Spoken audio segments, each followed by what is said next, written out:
Good morning, Ireland. It is Friday, June the 7th, which makes this day 76. Big pack's back on. Roy's gone. I may cut this bit out. I just put a little marker here. So last night, I had a very restless night. Didn't sleep very well. And, well, the reason why this has come about, this feeling, is because I'm approaching a number of milestones, and they are my most dangerous thing, as I've said many times. So I don't know which is the most significant. The first one, possibly tomorrow evening, certainly the morning after, I'll be crossing the 1,000 mile marker. 1,000 miles. Now, I wish, like other people, I could just go, whippy do, I feel so good about myself. I've just hiked 1,000 miles. Wow. And yeah, I mean, I kind of do. I am impressed with myself. 1,000 miles is crazy. But hanging over that is just this other feeling that, wow, 1,000 miles. And I'm still not even halfway through this. So, I wish I didn't view things that way. And normally I don't, but as I approach them, those thoughts just run through my head. And they conjure up all those other feelings of, I'm so far from home. I'm so far from the people I love.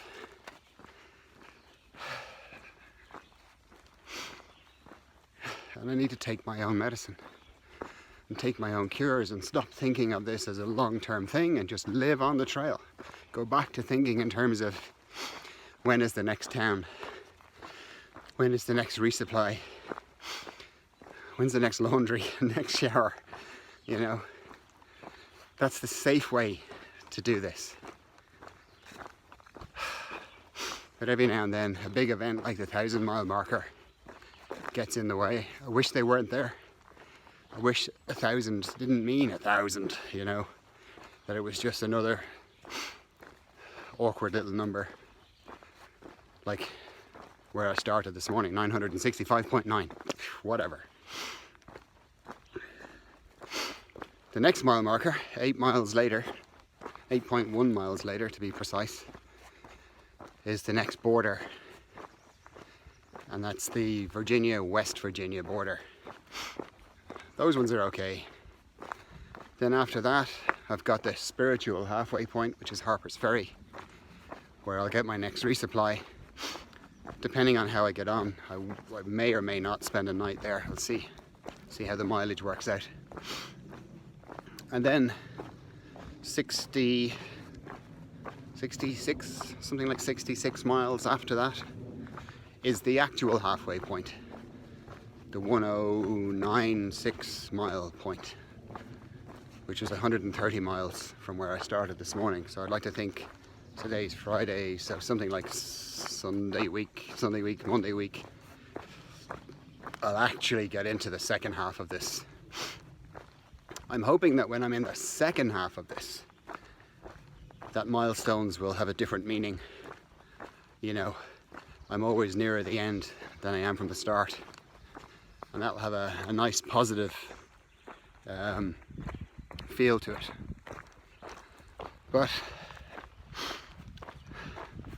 maybe this is just for my family's eyes, and a heavily edited version will get onto YouTube. So, as I've said many times, catch you later. There's a little millipede procession going on here.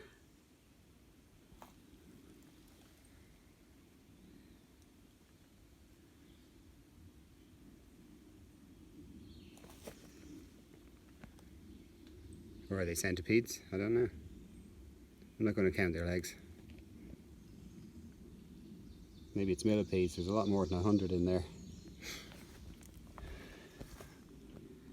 Wonder where they're all going. Oh well.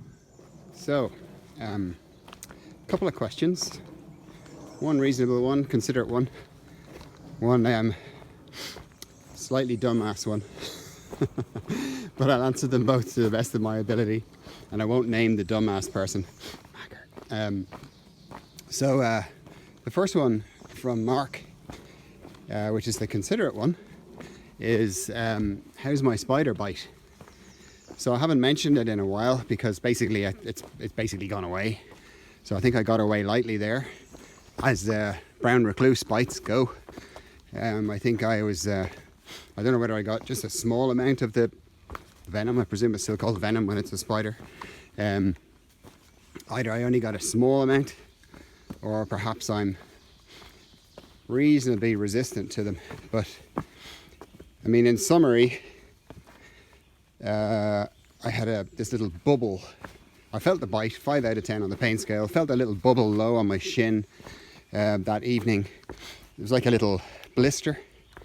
It sort of, just the fabric of a washcloth just broke the bubble.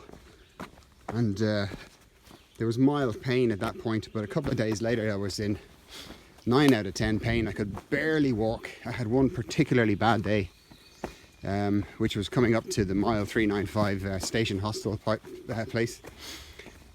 I was really worried about it then, but it has just eased and faded. I'd say the whole episode probably went on for maybe a month before it fully went away. So thanks for caring. And yes, I'm as far as I'm concerned, I'm fully healed and back to normal. The other question, much like the watch to kettle, etc., is can I confirm one way or the other whether bears really shit in the woods? Right, okay. So I'd like to say yes, I can confirm that. I've seen lots of what I'm assuming is bear poo. So I can't 100% confirm it because I haven't actually watched a bear take a poo in the woods. However, for those who are really interested in this whole subject of long distance hiking, and I presume there aren't too many of you, but if you go into YouTube and look up the channel Talks at Google, that's a channel of where they bring experts in to talk to their staff on various topics. But there's a guy called, I think his name is Andrew Skurka, Skurka. I'm pretty sure that's his name. And he is a professional ultra hiker. And he gets sponsored by various companies and for various reasons to head off on crazy long distance hikes. He'll head off for he'll do a 5,000 mile hike or something. But he came to Google to do a talk. And, I've learned a lot of the pointers for what I should be doing on certain things like footwear and insects and all that kind of stuff from that talk. But he told a little funny story. Someone asked him, one of the basic questions, like, what would you do if you come across a bear? And he told the story of when he was, really in the middle of nowhere in Alaska. I think it was Alaska or British Columbia. And all of a sudden came across, and it was all of a sudden for him and for the bear because they surprised each other, but came across a huge grizzly bear. And he, instinctively, he raised his trekking poles and screamed at the bear, let an almighty barbaric yell at the bear. The bear got such a shock that it turned around and ran away. And in doing so, a projectile poo, liquid poo, just shot out of its rear end. And he literally scared the shit out of a bear instead of the other way around. So yeah, watch that, and I think he probably supports my answer to the age-old question: does a bear shit in the woods? I can pretty well guarantee you that they don't go looking for a WC or a restroom or anything like that. So I think the answer is a resounding yes. So there you go. Talk to you soon.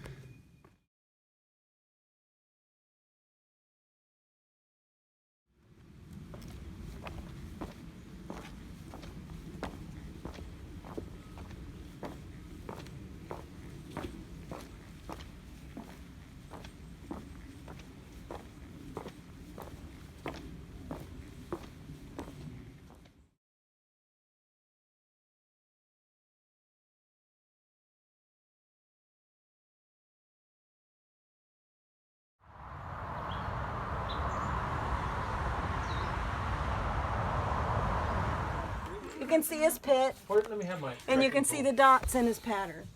So it is a copperhead. Yeah. So you better be healthy if you're going to let him bite you. Ooh, look at that guy. Yes, boy. Copperhead, big He time. doesn't look very happy. You know, it took me a second to see his coloring. You step up. Why don't you, he's paused. You can. Hopefully doesn't he have doesn't have a paws. little colony under there, and they're going to stick their heads up through the grate. You can and- definitely tell. I've never yeah, seen he's got one. the spots and he's Groovy. got the pit. Yeah, I And got his with his eyes, tongue stuck they're not out. round, they're slanted. Nope, that's right. Straight up and down. Straight up and down. He's a pit viper. Oh, His belly must be full. Oh yeah. Yeah, that's what I'm thinking. Maybe he'll go back to the rock pile after he's had a bunch of. And you might be Maybe he's another gone down the Oh, privy to he's get rid of probably got a something. whole family. Because you know how they do. They go up in these colonies up under the rocks. did you get a good picture? This one wasn't bad. I got a lot of his face. Oh, now he's going to the fire. But he's probably going to get really PO'd. in He's a going to the minute. privy. Although he probably wouldn't dare go to that privy. It's not that bad. I'd say like 6.5 out of 10. Really? Oh my! I'm surprised. So this I'm is a really scared. dangerous. Is this the thing that if it bites you, it like rots your flesh or something? No, Uh, it can be bad, but it's not like. You can No, die, it's but actually- not likely. No, if you get treatment pretty quick, you're not going to probably die as long And of unless course you we're in have a compromised immune system, or you're a child, or you're really old. I've seen them before. Really? Hey, tell them. Let me see if I. Oh, there it is. Appalachian ecology. It runs from like southeast Ohio. Up So this is a up to firefly East Ohio. lighting So like up. you have all this flat land, and you have Columbus, and it's you know Wow. in the top it's a little bit rolling. Very up toward cool. Lake Erie, and then Get him Columbus one is more pretty time. flat, and it stays kind of flat out going west toward Dayton, and then you have this little section Cool. at the bottom, which kind of ends up attaching to.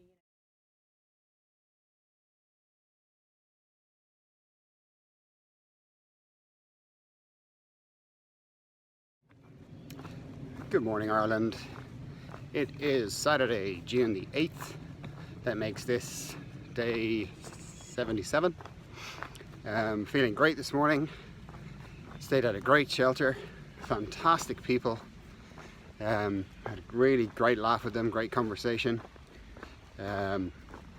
Yesterday, I don't know what to say about yesterday. It wasn't a bad day. I was just, I don't know whether it's the exertion, dehydration, I don't know. But some days I just get strangely emotional, and I'm not really an emotional kind of person. So, however, it's gone. So there's a strange, hang on. Yeah, so there's a strange saying, I don't want to say phenomenon, on the trail. So you guys who know me hopefully are aware that I'm a zero fantasy type person. I don't believe in astrology and sort of wishful bullshit like that. I don't believe in hocus pocus type stuff. Absolutely don't. But there's a saying on the trail that the trail provides, and it's kind of backed up by numerous accounts of people saying, I was out of water, I was exhausted, I was dehydrated. I turn a corner and there's a trail magic, and they've got water and they've got drinks, and it's just incredible. Just when I needed it, X happened, And I suppose I kind of experienced that yesterday. Yesterday I was feeling, I don't know, lonely, perhaps lonely. I don't normally feel, I never feel lonely, but yesterday, I suppose if I had to choose an adjective, that would have to be it. And it had me feeling a bit sad. But when I got to the shelter, like, just the fun and the warmth and the acceptance and the conversation and the laughter and everything was just exactly what I needed. Just incredibly nice people. So the shelter was called Manassas Gap Shelter. So there were 3 section hikers, a husband and wife team, and their best friend. As usual, I don't remember names very well. His trail name is Aquaman. I think there's another Aquaman on the trail, if I remember rightly. But a very nice guy. They're farmers, organics type people, and they had great sort of cures for things, and great sort of health advice and all that kind of stuff. And then there were 3 nobos, one in the shelter, a girl, mid-30s, called Granite. She's possibly going to slightly tweak that name to Granite Heart. So it's a nice sort of story where she's from up north. She, I think she said she's New Hampshire, so she spends a lot of time hiking in the Whites, and she collects heart-shaped rocks. So she picked this trail name of Granite. So I said that sounds very kind of hard and cold and unyielding, so maybe Granite Heart. And she seemed to instantly like it, but I don't know whether she's too committed at this stage to start thinking about changing her name. But very nice girl. And Granite, it was I don't know whether you're going to see this, but it was really nice meeting you. She's actually behind me. I probably will see her later on. And then two guys that I've sort of bumped into over the last few days. A guy called Doc, very engaging guy, very nice. Again, earthy, arty kind of guy. And then a guy called Chappie, who is a chaplain. Apparently he's a trail chaplain, but the good type, not the preachy type. So he was there, but the conversation was great. And you should have seen in the last clip, we were visited by quite a big copperhead snake. I almost stepped on it. There was like a little wooden board outside the shelter, and I was stepping down and I just saw it sort of halfway along its body, and then we filmed it as it moved over to one of the benches, and then it stayed there for the evening. But they can be quite dangerous, so that was cool. So we've nicknamed him Derek. So that was that, and it's been logged and all the rest. So yeah, got a couple of group photos, etc. So yeah, really good bunch of people. So today the plan is to go to, I think it's 20 miles, 19.8 miles or something. I'll see how I feel. I'm under no pressure to get there, but there's a shelter at that point. The shelter prior to that is sort of too near. It's 12 point something. But there are a couple of campsites between those two, so I'll see how I feel. But we do have the 1,000 marker coming up. And I'm going to feel fantastic about myself having hiked 1,000 miles. Yes! Okay, catch you later.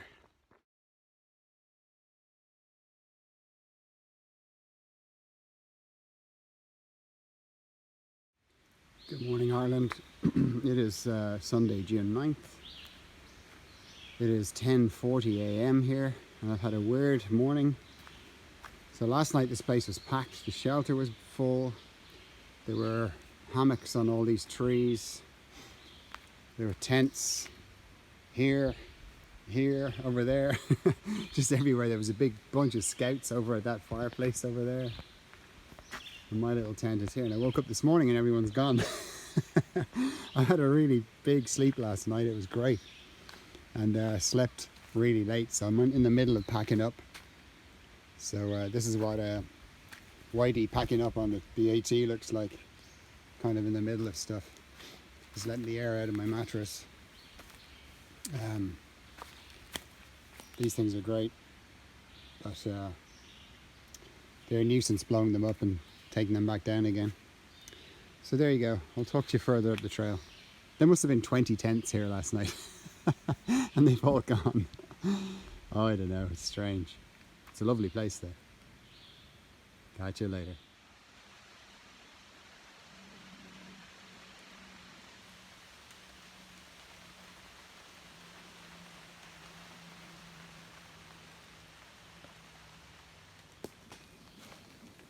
Different kind of trail magic.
Good morning. It is Tuesday, June 11th, I think. Yes. So this is day 80. Just leaving Harper's Ferry. Weather's back to being beautiful again. Just bought some new shoes. I think I got them. So that's pair number 4. Yeah, looking forward to getting back on the trail. Harper's Ferry is quite a nice town. Not very hiker friendly, funny enough, ironically.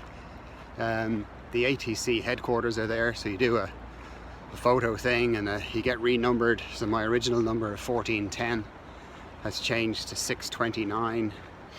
I was asking what the typical time difference is for people to get from the start to there, and it's 2.5 to 3 months. So I'm kind of in the better half of that, so I'm reasonably quick. So that's good. And I don't feel like my body's too damaged, so it's going quite well. But it's a nice little centre. The town could do with more hiker friendly stuff. So this is the Potomac River.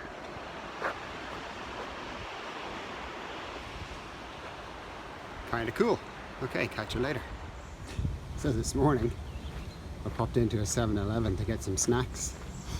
Picked up these little energy gummies, and I've eaten a few of them. I thought they taste a bit weird, but sometimes these energy things do taste a bit weird. And I just popped 2 of them into my mouth. I thought, okay, I'll get used to this bad taste eventually. And I glanced at the back of the pack.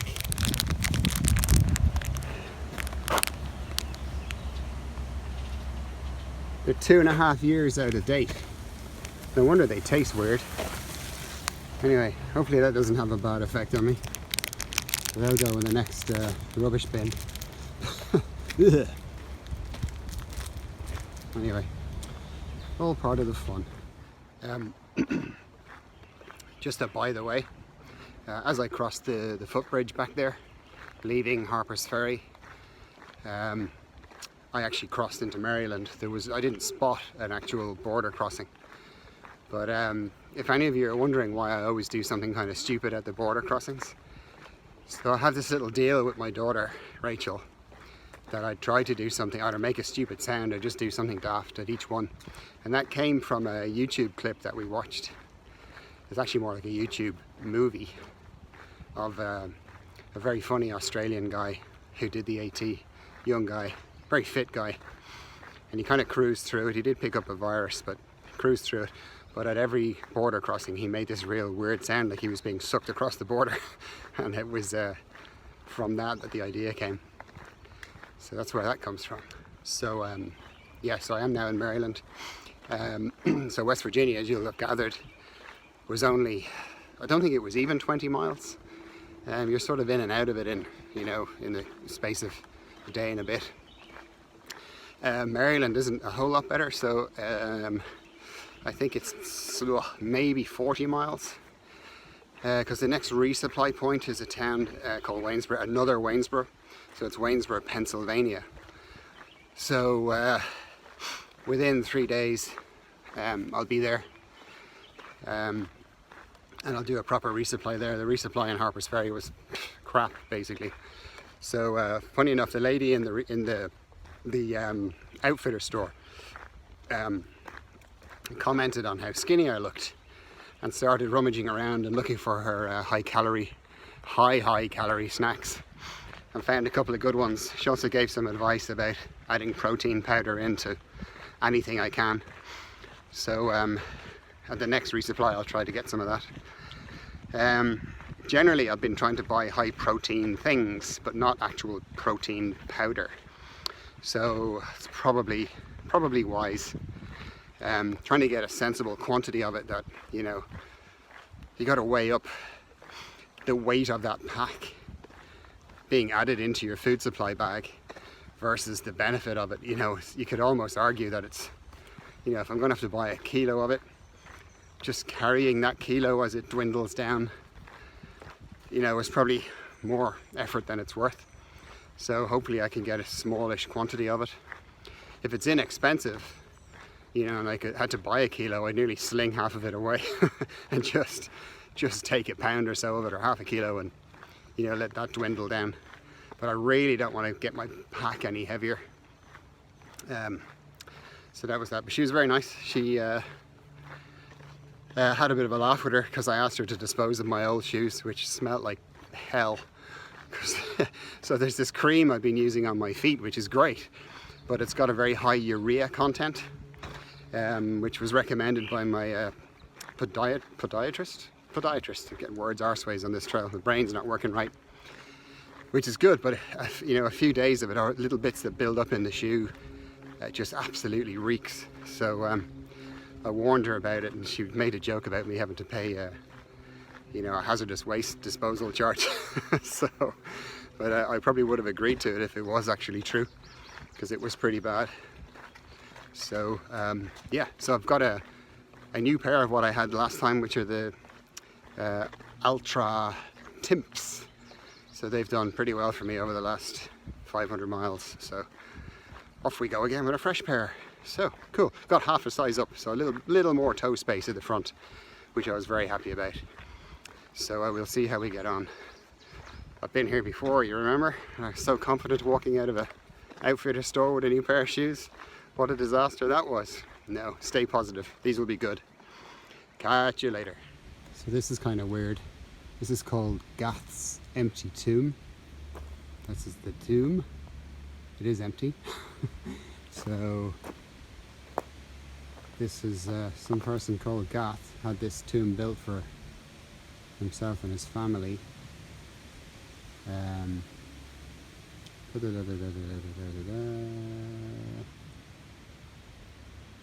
Okay, and inside looks like there's space for 4 coffins. Kind of creepy. Nice sort of railing though, like a wrought iron railing. Cool.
Good morning, Ireland.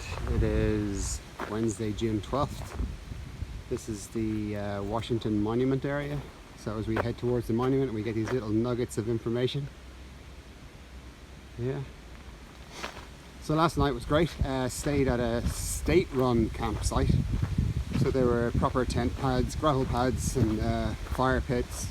There was even a toilet and shower block with hot running water and flushing toilets. It was awesome. Oh, the joys. 1759 marries Martha Custis. 1758 to 74. Member, Virginia House of, what is that? Burgesses? Don't know what that is. Yeah, campsite was quite busy. You could have gone another 0.3 of a mile out to the road where there was actually a restaurant and a bar.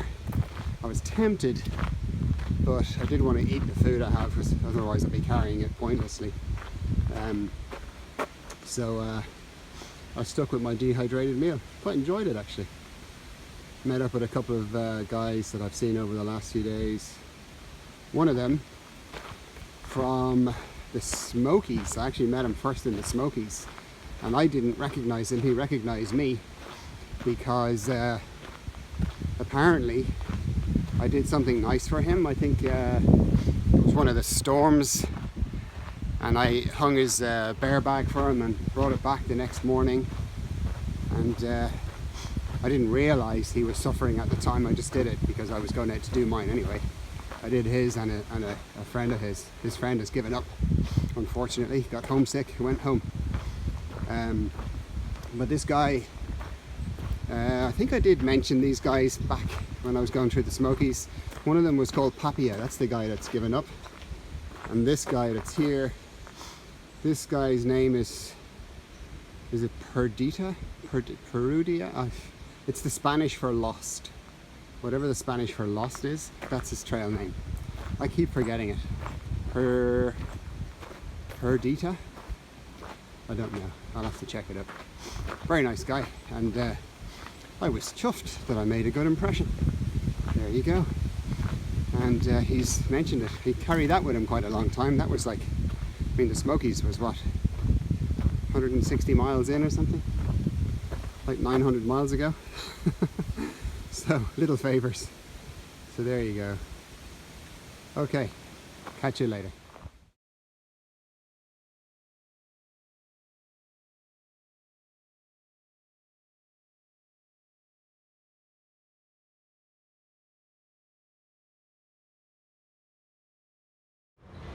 So this is weird. I've just come out of the trees there, across the road, and the trail actually goes between these two houses.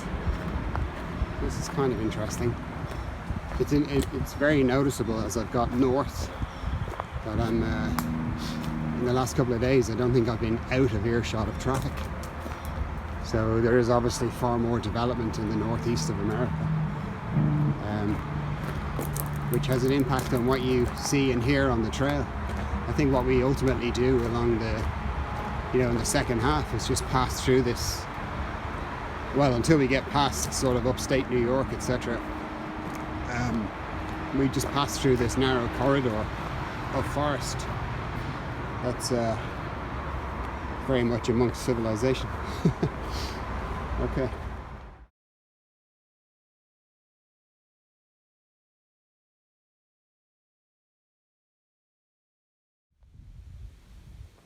Good morning, everybody. So this is Penmar Park. Today is Thursday, I think. June the 13th. I think I've got that right. Penmar being Pennsylvania, Maryland. We're very close to the border between those two states. And in fact, very shortly, we're going to cross the Mason-Dixon line, which is kind of interesting. So last night it rained very heavily. Thankfully I chose to go into a shelter. Good bunch of guys though, so that was kind of cool. Good view from here.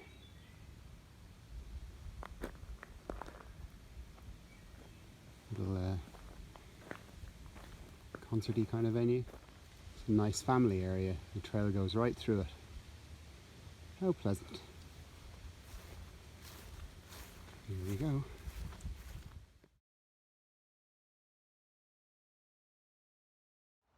So for this moment I've been working on my Maryland accent. I think I've nailed it. Here goes. So here I am, like, I'm so sick of Maryland, I'm ready to move into Pennsylvania. No? Now I've got my Pennsylvania accent absolutely nailed. You can't go parking that tractor down here in Pennsylvania. You gotta leave spaces for the cars and the cows and the tractors and everything else to go by. American? Gotta keep working on it.